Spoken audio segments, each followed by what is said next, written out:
হরে কৃষ্ণ। আজ 24শে বৈশাখ 1431, 7ই মে 2024 মঙ্গলবার। আজ আমি শ্রীমদ্ ভাগবতম পাঠ করছি। আজ আমি পাঠ করব শ্রীমদ্ ভাগবতমের 2য় স্কন্দ 9ম অধ্যায় ভগবানের বাণীর বর্ণনার মাধ্যমে উত্তরের শ্লোক, একটিমাত্র শ্লোক 3। नारायण हे नारायण भवभयहरणं नारायण लक्ष्मीकान्तं कमलनयनं मंगलचरणं नारायण। श्लोक 3। जहिर भाव महिम्नि से परस्मिन् कालो मायो रमेत गतो सन्मोहस्तोदास्ते तदो भयम। श्लोकটি আমি আরেকবার পাঠ করছি।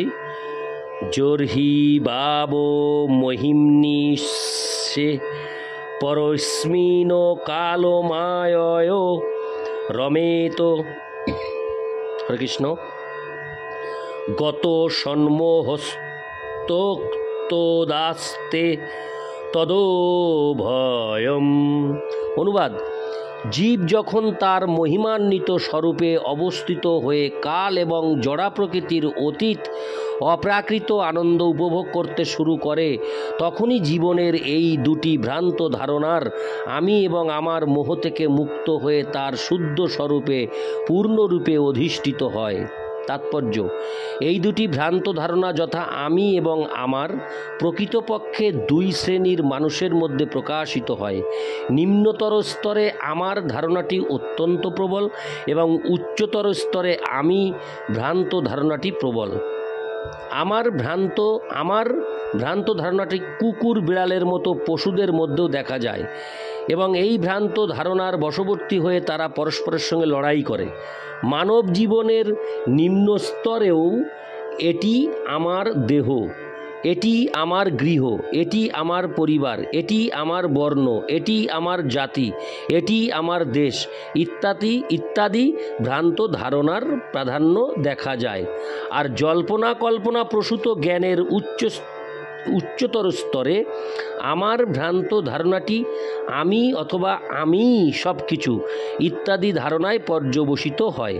বহু শ্রেণীর মানুষ বিভিন্ন রূপে আমি এবং আমার ভ্রান্ত ধারণাটি পোষণ করছে, কিন্তু প্রকৃত আমি কে তখনই উপলব্ধি করা যায় যখন আমার নিজেকে আমি পরমেশ্বর ভগবানের নিত্য দাস রূপে চিনতে পারি। সেটি হচ্ছে শুদ্ধ চেতনা এবং সমগ্র বৈদিক শাস্ত্রে আমাদের সেই শিক্ষাই দেওয়া হয়েছে। আমি ভগবান অথবা আমি পরমেশ্বর, এই ভ্রান্ত ধারণা আমার ভ্রান্ত ধারণাটির থেকেও অধিক মারাত্মক। যদিও বৈদিক শাস্ত্রে কখনো কখনো ভগবানের সঙ্গে একত্ব অনুভব করার নির্দেশ দেওয়া হয়েছে, কিন্তু তার অর্থ এই নয় যে কোনো জীব সর্বতোভাবে ভগবানের সমান। জীবের সঙ্গে ভগবানের যে নানা বিষয়ে ঐক্য রয়েছে সে সম্বন্ধে কোনো সন্দেহ নেই, কিন্তু চরমে জীব ভগবানের অধীন এবং তার অস্তিত্বের উদ্দেশ্য হচ্ছে পরমেশ্বর ভগবানের ইন্দ্রিয় তৃপ্তি সাধন করা। তাই ভগবান বদ্ধ জীবদের তার শরণাগত হওয়ার নির্দেশ দেন। জীব যদি ভগবানের ইচ্ছার অধীন না হতো তাহলে ভগবান কেন জীবদের তার শরণাগত হওয়ার নির্দেশ দিচ্ছেন? জীব যদি সর্বতোভাবে ভগবানের সমকক্ষ হতো তাহলে কেন তাকে মায়ার দ্বারা প্রভাবিত হতে হয়? একদম। হরে কৃষ্ণ। পূর্বে আমরা বহুবার আলোচনা করেছি যে জড়া প্রকৃতি ভগবান কর্তৃক নিয়ন্ত্রিত হয়। শ্রীমদ্ ভগবদ গীতায় 9:10 ভগবানের জড়া প্রকৃতির উপর আধিপত্য করার ক্ষমতা প্রতিপন্ন হয়েছে। যে জীব নিজেকে পরম পুরুষ বলে দাবি করে সে কি জড়া প্রকৃতিকে নিয়ন্ত্রণ করতে সক্ষম? মূর্খ, আমি উত্তর দেবে যে সে ভবিষ্যতে তা করবে। যদি মেনেই নেওয়া যায় যে ভবিষ্যতে সে ভগবানের মতো জড়া প্রকৃতিকে নিয়ন্ত্রণ করবে, তাহলে কেন সে বর্তমানে জড়া প্রকৃতির দ্বারা নিয়ন্ত্রিত হচ্ছে? শ্রীমদ্ ভগবদ গীতায় বলা হয়েছে, ভগবানের শরণাগত হওয়ার ফলে জীব জড়া প্রকৃতির নিয়ন্ত্রণ থেকে মুক্ত হতে পারে। কিন্তু সে যদি ভগবানের শরণাগত না হয়, তাহলে জড়া প্রকৃতির উপর আধিপত্য করা তো দূরের কথা, সে জড়া প্রকৃতির বন্ধন থেকেই মুক্ত হতে পারবে না। তাই ভগবানের প্রেমময়ী সেবায় নিষ্ঠা সহকারে যুক্ত হওয়ার মাধ্যমে আমি ভ্রান্ত ধারণা থেকে মুক্ত হওয়া অবশ্য কর্তব্য। কোনো বৃত্তিহীন অথবা চাকরিহীন দরিদ্র মানুষ নানা রকম দুঃখ দুর্দশা ভোগ করে, কিন্তু ঘটনাক্রমে সে যদি কোনো ভালো সরকারি চাকরি পায়, তাহলে সে তৎক্ষণাৎ সুখী হয়। সমস্ত শক্তির নিয়ন্তা ভগবানের পরমেশ্বরত্ব অস্বীকার করার ফলে কোনো লাভ হয় না। পক্ষান্তরে পরমেশ্বর ভগবানের নিত্য সেবক হওয়ার শুদ্ধ চেতনায় অধিষ্ঠিত হওয়ার ফলে জীব তার পূর্ণ মহিমান্বিত স্বরূপে অধিষ্ঠিত হতে পারে। বদ্ধ অবস্থায় জীব মায়ার দাসত্ব করে, আর মুক্ত অবস্থায় সে ভগবানের শুদ্ধ আকিঞ্চন সেবক। ভগবানের সেবার জগতে প্রবেশ করার যোগ্যতা হচ্ছে জড়া প্রকৃতির গুণের প্রভাব থেকে মুক্ত হওয়া। জীব যতক্ষণ তার মনের দাসত্ব করে, ততক্ষণ সে আমি এবং আমার রোগ থেকে সম্পূর্ণরূপে মুক্ত হতে পারে না। পরম সত্য কখনো মায়ার দ্বারা কলুষিত হন না, কেননা তিনি হচ্ছেন মায়ার অধীশ্বর। কিন্তু আপেক্ষিক সত্য মায়ার দ্বারা আবৃত হতে পারে, কিন্তু সর্বোত্তম উদ্দেশ্য তখনই সাধিত হয় যখন কেউ সরাসরিভাবে পরম সত্যের সম্মুখীন হয়।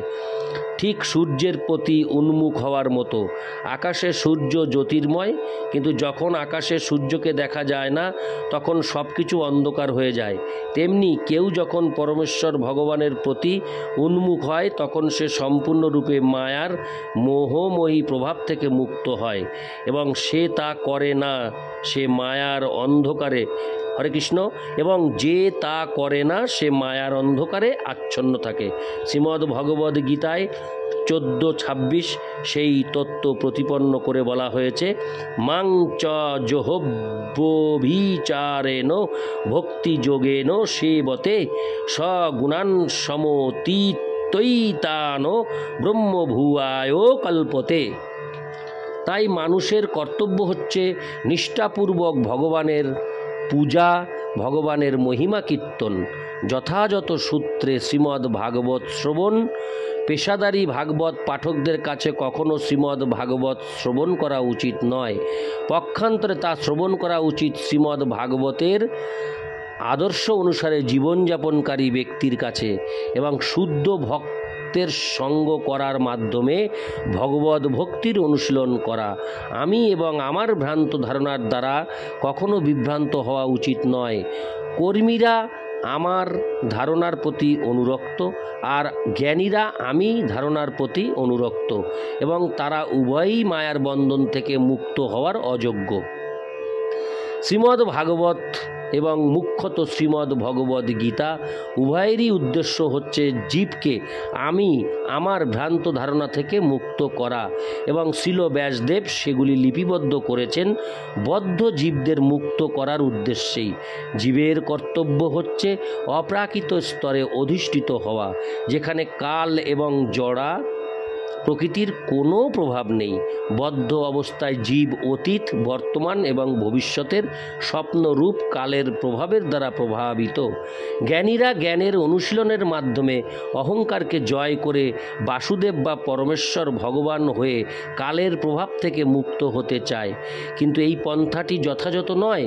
প্রকৃত পন্থা হচ্ছে বাসুদেবকে পরমেশ্বর ভগবান রূপে জেনে জ্ঞানের যথার্থ পূর্ণতা সাধনের মাধ্যমে তার শরণাগত হওয়া, কেননা তিনি হচ্ছেন সব কিছুর উৎস। সেই জ্ঞান অর্জন করার মাধ্যমেই কেবল আমি এবং আমার ভ্রান্ত ধারণা থেকে মুক্ত হওয়া যায়। শ্রীমদ্ ভগবদ গীতা এবং শ্রীমদ্ ভাগবত উভয় শাস্ত্রেই এই তত্ত্ব প্রতিপন্ন হয়েছে। শ্রীল ব্যাসদেব ভগবত তত্ত্ববিজ্ঞান এবং ভক্তিযোগের পন্থা বর্ণনা করে শ্রীমদ্ ভাগবত রূপী মহান শাস্ত্র গ্রন্থ মায়াচ্ছন্ন জীবেদের উপহার দিয়েছেন। এবং বদ্ধ জীবদের কর্তব্য হচ্ছে এই মহান বিজ্ঞানের পূর্ণ সদ্ব্যবহার করা। ইতি শ্লোক 3। নারায়ণ হে নারায়ণ